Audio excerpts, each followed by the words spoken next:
ಆಕಾಶವಾಣಿ ಪ್ರದೇಶ ಸಮಾಚಾರ ಓದುತ್ತಿರುವವರು ಕೆ ನಾರಾಯಣಕುಮಾರ್ ರಾಯಬಾಗಿ. ಮುಖ್ಯಾಂಶಗಳು: ಕೆರಳಿಸುವ ಸುದ್ದಿ ನೀಡುವ ಮೊದಲು ಪತ್ರಕರ್ತರು ಆತ್ಮಾವಲೋಕನ ಮಾಡಿಕೊಳ್ಳಬೇಕು, ಮುಖ್ಯಮಂತ್ರಿ ಸಿದ್ದರಾಮಯ್ಯ.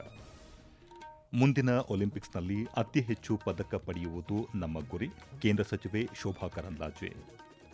ಬೆಳಗಾವಿ ಗಡಿಯ 10 ಗ್ರಾಮಗಳಲ್ಲಿ ಸರ್ಕಾರಿ ಕನ್ನಡ ಶಾಲೆ ಆರಂಭಿಸಲು ಶೀಘ್ರದಲ್ಲೇ ಸರ್ಕಾರ ನಿರ್ಧಾರ, ಸಚಿವ ಎಚ್.ಕೆ. ಪಾಟೀಲ್.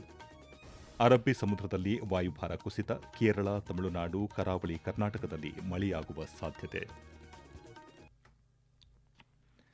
ಕೆರಳಿಸುವ ಸುದ್ದಿಗಳಿಂದ ಸಮಾಜಕ್ಕೆ ಪ್ರಯೋಜನವಿದೆಯೇ ಎಂದು ಪತ್ರಕರ್ತರು ಆತ್ಮಾವಲೋಕನ ಮಾಡಿಕೊಳ್ಳಬೇಕು.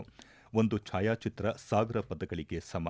ಆದರೆ ತೆಗೆದ ಫೋಟೋಗಳನ್ನು ಬೇರೆ ಸಂದರ್ಭಗಳಲ್ಲಿ ಬಳಸಿ ತಿರುಚಿದ ಅಭಿಪ್ರಾಯ ಮೂಡಿಸುವುದು ಆರೋಗ್ಯಕರವಲ್ಲ ಎಂದು ಮುಖ್ಯಮಂತ್ರಿ ಸಿದ್ದರಾಮಯ್ಯ ತಿಳಿಸಿದ್ದಾರೆ.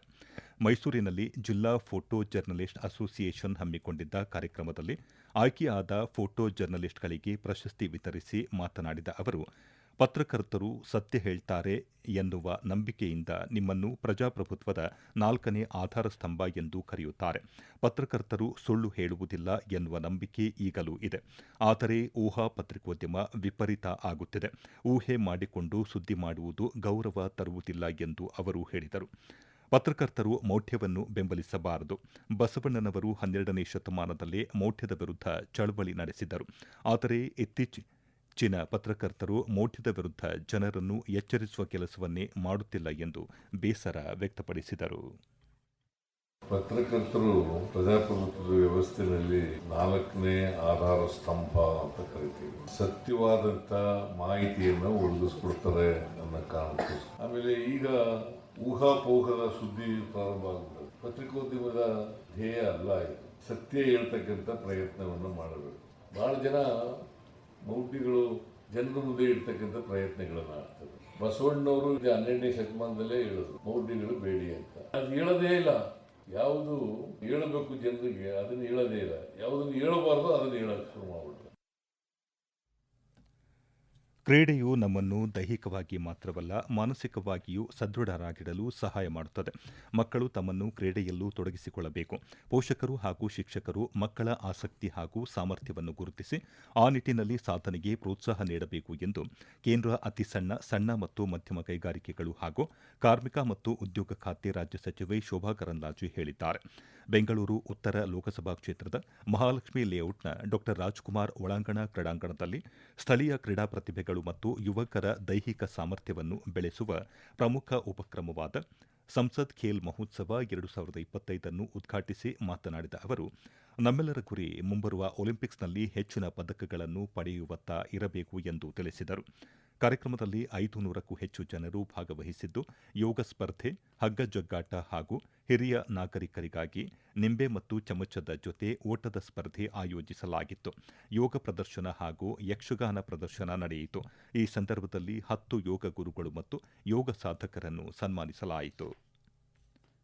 ಗಡಿ ರಕ್ಷಣೆ, ಭಾಷಾ ಹಿತಾಸಕ್ತಿಗೆ ಸರ್ಕಾರ ಬದ್ಧವಾಗಿದ್ದು, ಬೆಳಗಾವಿ ಜಿಲ್ಲೆಯ 10 ಗ್ರಾಮಗಳಲ್ಲಿ ಸರ್ಕಾರಿ ಕನ್ನಡ ಪ್ರಾಥಮಿಕ ಶಾಲೆಗಳನ್ನು ಆರಂಭಿಸಲು ಸರ್ಕಾರ ಶೀಘ್ರದಲ್ಲಿಯೇ ಆದೇಶ ನೀಡಲಿದೆ.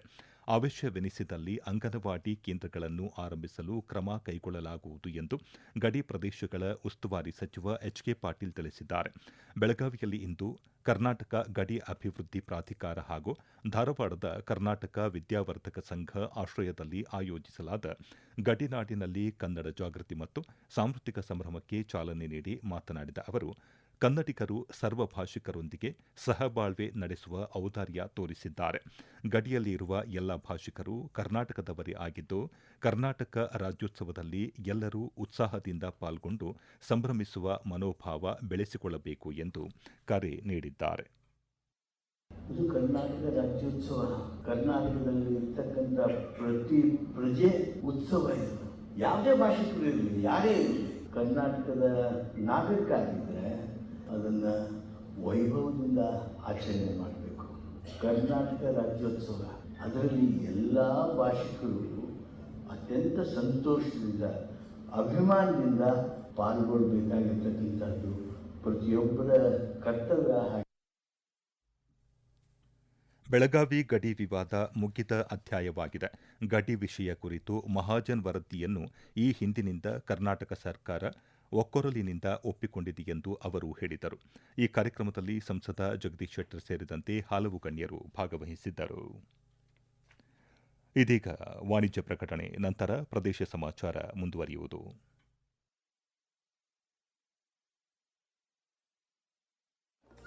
ವಾವ್, ನಿನ್ ಕೈತೋಟ ಎಷ್ಟ್ ಚೆನ್ನಾಗಿದೆಯಲ್ಲೇ. ಯಾಕಂದ್ರೆ ಇದಕ್ ಬೇಕಾದ ಗೊಬ್ಬರನ ಮನೆಯಲ್ಲೇ ಉತ್ಪತ್ತಿಯಾಗೋ ಹಸಿ ಕಸದಿಂದ ತಯಾರಿಸ್ತೀನಿ. ಹೌದಾ, ಅದೆಂಗಪ್ಪ? ಪೈಪ್ ಕಾಂಪೋಸ್ಟಿಂಗ್, ಪಿಟ್ ಕಾಂಪೋಸ್ಟಿಂಗ್, ಈ ರೀತಿ ಬೇರೆ ಬೇರೆ ವಿಕೇಂದ್ರೀಕೃತ ವಿಧಾನದಿಂದ ಗೊಬ್ಬರನ ತಯಾರಿಸ್ಕೋಬಹುದು ಕಣೆ. ಒಟ್ನಲ್ಲಿ ಕಸದಿಂದ ರಸ ಅನ್ನಮ್ಮ. ಹಾ, ಹಸಿ ತ್ಯಾಜ್ಯದಿಂದ ಗೊಬ್ಬರ ತಯಾರಿಸಿ ತ್ಯಾಜ್ಯ ನಿರ್ವಹಣೆಗಿರುವ ಸುಲಭ ಮಾರ್ಗ ಪಾಲಿಸಿ.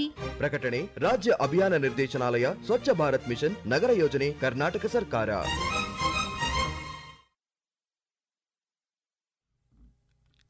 ವಿದ್ಯೆ ಯಾರೊಬ್ಬರ ಸೊತ್ತು ಅಲ್ಲ. ಎಲ್ಲರಿಗೂ ಸಮಾನ ಅವಕಾಶಗಳು ದೊರೆತಾಗ ಮಾತ್ರ ಸಮ ಸಮಾಜದ ನಿರ್ಮಾಣ ಸಾಧ್ಯ. ಎಲ್ಲರೂ ಶಿಕ್ಷಣ ಪಡೆಯಬೇಕು. ಸಮಾನ ಅವಕಾಶಗಳನ್ನು ನೀಡಿ ಎಲ್ಲರಿಗೂ ಶಕ್ತಿ ನೀಡಲು ಗ್ಯಾರಂಟಿ ಯೋಜನೆಗಳನ್ನು ಜಾರಿಗೆ ತರಲಾಗಿದೆ ಎಂದು ಮುಖ್ಯಮಂತ್ರಿ ಸಿದ್ದರಾಮಯ್ಯ ತಿಳಿಸಿದ್ದಾರೆ. ಇಂದು ಮಾನಸ ಗಂಗೋತ್ರಿಯ ಡಾ ಬಿಆರ್ ಅಂಬೇಡ್ಕರ್ ಸಂಶೋಧನಾ ಹಾಗೂ ವಿಸ್ತರಣಾ ಕೇಂದ್ರದ ವಿಶ್ವಜ್ಞಾನಿ ಸಭಾಂಗಣದಲ್ಲಿ ಹಮ್ಮಿಕೊಂಡಿದ್ದ ರಜತ ಮಹೋತ್ಸವ ಹಾಗೂ ನೂತನ ಜ್ಞಾನದರ್ಶನ ಕಟ್ಟಡದ ಉದ್ಘಾಟನೆ ನೆರವೇರಿಸಿ ಅವರು ಮಾತನಾಡಿದರು. ಸಮಾಜವನ್ನು ವೈಜ್ಞಾನಿಕವಾಗಿ ಅರ್ಥ ಮಾಡಿಕೊಂಡಿದ್ದ ವಿಶ್ವಜ್ಞಾನಿ ಅಂಬೇಡ್ಕರ್ ಸಮಾಜದಲ್ಲಿ ಎಲ್ಲರಿಗೂ ಸಮಾನ ಅವಕಾಶಗಳು ಇರಲಿಲ್ಲ. ಆದ್ದರಿಂದ ಸಮಾಜದಲ್ಲಿ ಅಸಮಾನತೆ ನಿರ್ಮಾಣ ಆಯಿತು. ಎಲ್ಲಿಯವರೆಗೆ ಜಾತಿ ವ್ಯವಸ್ಥೆ ಇರುತ್ತದೆ ಅಲ್ಲಿಯವರೆಗೆ ಮೀಸಲಾತಿ ಇರಬೇಕು. ಜಾತಿ ವ್ಯವಸ್ಥೆ ಇರುವವರೆಗೆ ಸಮಾನತೆ ಬರಲು ಸಾಧ್ಯವಿಲ್ಲ. ಆದ್ದರಿಂದ ಜಾತಿ ವ್ಯವಸ್ಥೆಯನ್ನು ತೊಡೆದು ಹಾಕಬೇಕು. ಜಾತಿ ವ್ಯವಸ್ಥೆ ಜಡತ್ವದಿಂದ ಕೂಡಿದೆ, ಅದಕ್ಕೆ ಚಲನೆ ಇಲ್ಲ. ಇದು ಆಳವಾಗಿ ಬೇರು ಬಿಟ್ಟಿದೆ. ಬಸವಣ್ಣನವರು ಜಾತಿ ವ್ಯವಸ್ಥೆ ತೊಡೆದು ಹಾಕುವಂತೆ 850 ವರ್ಷಗಳ ಹಿಂದೆಯೇ ಹೇಳಿದ್ದರು. ಆದರೂ ಅದು ಇನ್ನೂ ಸಾಧ್ಯವಾಗಿಲ್ಲ ಎಂದು ಅವರು ತಿಳಿಸಿದರು. ಆಂಧ್ರಪ್ರದೇಶದ ಮಾದರಿಯಲ್ಲಿ ಅಂಬೇಡ್ಕರ್ ಉದ್ಯಾನವನವನ್ನು ಬೆಂಗಳೂರಿನಲ್ಲಿ ಸ್ಥಾಪನೆ ಮಾಡಲು 25 ಎಕರೆ ಜಾಗವನ್ನು ಗುರುತಿಸಲಾಗಿದೆ. ಇದರಲ್ಲಿ ಅಂಬೇಡ್ಕರ್ ಬಾಲ್ಯದಿಂದ ಅವರ ಕೊನೆಯವರೆಗೆ ನಡೆದು ಬಂದ ಹಾದಿಯನ್ನು ಚಿತ್ರಿಸಲಾಗುವುದು ಎಂದು ಮುಖ್ಯಮಂತ್ರಿ ಸಿದ್ದರಾಮಯ್ಯ ಮಾಹಿತಿ ನೀಡಿದ್ದಾರೆ. ಹೊಸಪೇಟೆ ಸಮೀಪದ ಅನಂತಶಯನಗುಡಿ ರೈಲ್ವೆ ಮೇಲ್ಸೇತುವೆ ನಿರ್ಮಾಣ ಕಾಮಗಾರಿಯಲ್ಲಿ ನಿವೇಶನಗಳನ್ನು ಕಳೆದುಕೊಂಡವರಿಗೆ ಪರಿಹಾರ ಧನ ಒದಗಿಸುವುದಾಗಿ ವಿಜಯನಗರದ ಶಾಸಕರಾದ ಎಚ್ಆರ್ ಗವಿಯಪ್ಪ ಭರವಸೆ ನೀಡಿದರು. ಅವರು ಜಿಲ್ಲಾ ಕ್ರೀಡಾಂಗಣದ ಒಳಾಂಗಣ ಕ್ರೀಡಾಂಗಣದಲ್ಲಿ ರೈಲ್ವೆ ಮೇಲ್ಸೇತುವೆ ನಿರ್ಮಾಣ ಕಾಮಗಾರಿಯಲ್ಲಿ ಮನೆ ಕಳೆದುಕೊಂಡ 54 ಸಂತ್ರಸ್ತ ಕುಟುಂಬದವರು ಅಧಿಕಾರಿಗಳ ಜೊತೆ ಸಮಾಲೋಚನೆ ನಡೆಸಿ ಸರ್ಕಾರದಿಂದ ಪರಿಹಾರ ಕಲ್ಪಿಸಲು ಜಿಲ್ಲಾಡಳಿತ ಕೈಗೊಂಡಿರುವ ಕ್ರಮಗಳನ್ನು ವಿವರಿಸಿದರು. ಸರ್ಕಾರದಿಂದ ಶೀಘ್ರವೇ ಪರಿಹಾರ ಹಣ ಬಿಡುಗಡೆ ಮಾಡಲು ಪ್ರಯತ್ನಿಸಲಾಗುವುದು. ನೆನೆಗುದಿಗೆ ಬಿದ್ದಿರುವ ಮೇಲ್ಸೇತುವೆ ಕಾರ್ಯ ವೇಗ ಪಡೆಯಲು ಸ್ಥಳೀಯರು ಸಹಕರಿಸಬೇಕು ಎಂದು ಮನವಿ ಮಾಡಿದರು. ಯಾವುದೇ ಸಂಘ ಸಂಸ್ಥೆಗಳ ಚಟುವಟಿಕೆಗಳನ್ನು ಜನರಿಗೆ ತೊಂದರೆಯಾಗದಂತೆ ಸಾರ್ವಜನಿಕ ಸ್ಥಳಗಳಲ್ಲಿ ನಡೆಸಲು ಅನುಮತಿ ಪಡೆಯುವಂತೆ ಆದೇಶ ನೀಡಲಾಗಿದ್ದು, ಇದರಲ್ಲಿ ಯಾವುದೇ ಸಂಘ ಸಂಸ್ಥೆಗಳನ್ನು ಗುರಿಯಾಗಿಸಿಲ್ಲ ಎಂದು ಮುಖ್ಯಮಂತ್ರಿ ಸಿದ್ದರಾಮಯ್ಯ ತಿಳಿಸಿದ್ದಾರೆ. ಮೈಸೂರಿನಲ್ಲಿ ಇಂದು ತಮ್ಮ ನಿವಾಸದಲ್ಲಿ ಸುದ್ದಿಗಾರರೊಂದಿಗೆ ಮಾತನಾಡಿದ ಅವರು, ಗುತ್ತಿಗೆದಾರರ ಬಾಕಿ ಪಾವತಿಯಾಗದಿದ್ದರೆ ರಾಜ್ಯಪಾಲರನ್ನು ಭೇಟಿ ಮಾಡುವುದಾಗಿ ಕೂಗೆದ್ದಿರುವ ಬಗ್ಗೆ ಪ್ರತಿಕ್ರಿಯೆ ನೀಡಿ, ಈ ಬಗ್ಗೆ ಸಂಬಂಧಪಟ್ಟ ಸಚಿವರು ಕ್ರಮ ಕೈಗೊಳ್ಳಲಿದ್ದಾರೆ ಎಂದು ಸ್ಪಷ್ಟಪಡಿಸಿದರು. ಶೈಕ್ಷಣಿಕ, ಆರ್ಥಿಕ ಮತ್ತು ಧಾರ್ಮಿಕವಾಗಿ ಉತ್ತರ ಕರ್ನಾಟಕ ಸಾಕಷ್ಟು ಅಭಿವೃದ್ಧಿ ಹೊಂದಿದೆ. ವಿವಿಧ ಸಂಘ ಸಂಸ್ಥೆಗಳು ಅತ್ಯುತ್ತಮ ಶೈಕ್ಷಣಿಕ ಪರಿಸರವನ್ನು ನಿರ್ಮಾಣ ಮಾಡಿವೆ. ಈ ದಿಸೆಯಲ್ಲಿ ಉತ್ತರ ಕರ್ನಾಟಕವನ್ನು ಹಿಂದುಳಿದ ಪ್ರದೇಶವೆಂದು ಬಿಂಬಿಸುವುದು ಸರಿಯಲ್ಲ ಎಂದು ಭಾರತ ಸರ್ಕಾರ ನವದೆಹಲಿಯ ಮಾನವ ಸಂಪನ್ಮೂಲ ಸಾಮರ್ಥ್ಯ ನಿರ್ಮಾಣ ಆಯೋಗ ಸದಸ್ಯ ಡಾ ಆರ್ ಬಾಲಸುಬ್ರಹ್ಮಣ್ಯಂ ಹೇಳಿದರು. ಇನ್ನು ಹವಾವರ್ತಮಾನ. ರಾಜ್ಯದ ಕರಾವಳಿ ಮತ್ತು ದಕ್ಷಿಣ ಒಳನಾಡಿನಲ್ಲಿ ಮುಂಗಾರು ಸಾಮಾನ್ಯ, ಕರಾವಳಿ, ದಕ್ಷಿಣ, ಉತ್ತರ ಒಳನಾಡಿನ ಹಲವೆಡೆ ಚದುರಿದಂತೆ ಮಳೆಯಾಗಿದೆ. ಗರಿಷ್ಠ ತಾಪಮಾನ ಕಾರವಾರದಲ್ಲಿ 37.2 ಡಿಗ್ರಿ ಸೆಲ್ಸಿಯಸ್ ದಾಖಲಾಗಿದ್ದರೆ ರಾಜ್ಯದಲ್ಲಿ ಕನಿಷ್ಠ ತಾಪಮಾನ 18.5 ಡಿಗ್ರಿ ಸೆಲ್ಸಿಯಸ್ ದಾಖಲಾಗಿದೆ. ಕೇರಳ, ಕರ್ನಾಟಕ, ಕರಾವಳಿಯ ಆಗ್ನೇಯ ಅರಬ್ಬಿ ಸಮುದ್ರದ ಮತ್ತು ಲಕ್ಷದ್ವೀಪ ಪ್ರದೇಶದಲ್ಲಿ ವಾಯುಭಾರ ಕುಸಿತ ಉಂಟಾಗಿದ್ದು, ತಮಿಳುನಾಡು, ಕೇರಳ ಹಾಗೂ ಕರ್ನಾಟಕದ ಕರಾವಳಿಯಲ್ಲಿ ಮಳೆಯಾಗುವ ಸಾಧ್ಯತೆ. ಬೆಂಗಳೂರು ಸುತ್ತಮುತ್ತ ಮುಂದಿನ 24 ಗಂಟೆಗಳಲ್ಲಿ ಮೋಡ ಕವಿದ ವಾತಾವರಣ, ಹಗುರದಿಂದ ಸಾಧಾರಣ ಗುಡುಗು ಸಹಿತ ಮಳೆ ಸಾಧ್ಯತೆ. ಗರಿಷ್ಠ 28, ಕನಿಷ್ಠ 21 ಡಿಗ್ರಿ ಸೆಲ್ಸಿಯಸ್ ತಾಪಮಾನ ಸಂಭವ. ಕೊನೆಯಲ್ಲಿ ಮತ್ತೊಮ್ಮೆ ಮುಖ್ಯಾಂಶಗಳು. ಕೆರಳಿಸುವ ಸುದ್ದಿ ನೀಡುವ ಮೊದಲು ಪತ್ರಕರ್ತರು ಆತ್ಮಾವಲೋಕನ ಮಾಡಿಕೊಳ್ಳಬೇಕು, ಮುಖ್ಯಮಂತ್ರಿ ಸಿದ್ದರಾಮಯ್ಯ. ಮುಂದಿನ ಒಲಿಂಪಿಕ್ಸ್ನಲ್ಲಿ ಅತಿ ಹೆಚ್ಚು ಪದಕ ಪಡೆಯುವುದು ನಮ್ಮ ಗುರಿ, ಕೇಂದ್ರ ಸಚಿವೆ ಶೋಭಾ ಕರಂದ್ಲಾಜೆ.